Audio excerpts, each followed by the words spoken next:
probably will recognise the entrance to Howfen Park. This was a public park. It was opened up in April 1910.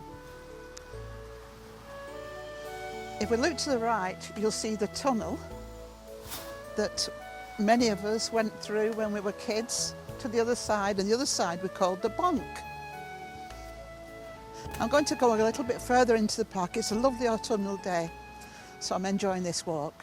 Well, this is a little personal story. I'm sitting on the stone in Howfen Park where I received my first kiss when I was 12. And I'm not going to tell you who it was, but I've never kissed a boy before, and this is where it was. This brook was once called Corner Brook. Now it's called Hawley Brook. It goes through to Daisy Hill, goes into Greenvale Lodge, then on to Pennington Flash, and then ends up in the Mersey Basin. Park Road was once called Wade Lane, and the reason for this was before the banking was built up and the bridge gone across the brook, people had to wade across the brook. There used to be a bridge across here, a little wooden bridge. You can see where it starts and where it finishes, and the steps going up. And this was another way round, and it came out at the top on Park Road. I can remember this, but it's only been taken down recently. We're standing, it's a bit slutchy, but we're standing near the Great Stone, which was from Park Road. It was from the Great Stone Farm, which was just opposite.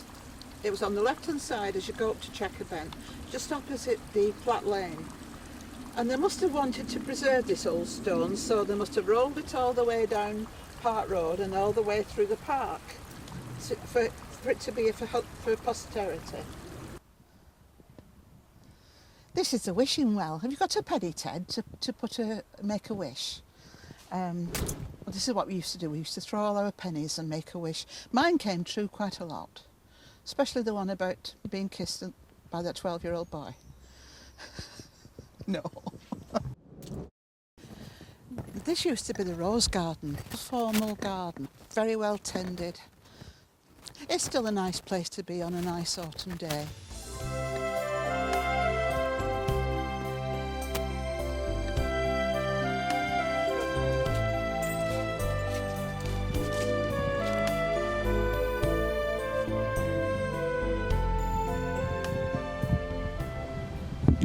On a day like today, it's beautiful, but it's a little bit slippery underfoot.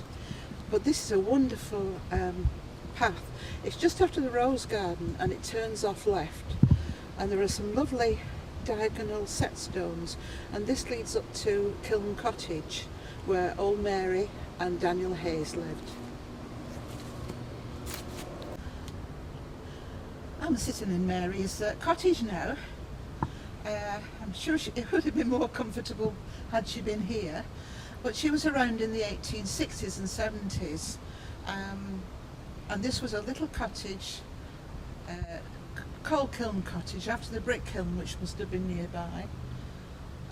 She was a silk weaver, and Daniel was a banksman at the colliery.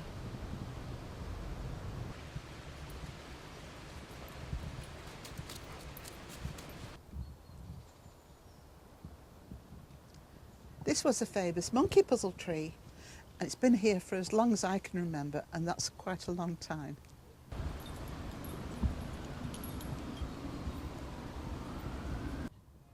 This is the heart of the park. This is how we remember it. The mummies used to come with the prams, and the children used to come. There were benches all over. There's only one now, but there were benches all the way down. To the left there is the roly-poly hill, which we all enjoyed, and then we used to wait, and mums used to provide sandwiches and drinks. On this side was the bandstand. Next to it was the sand pit, a proper sand pit, and then there was a beautiful sort of stepped paddling pool behind that, right at the back.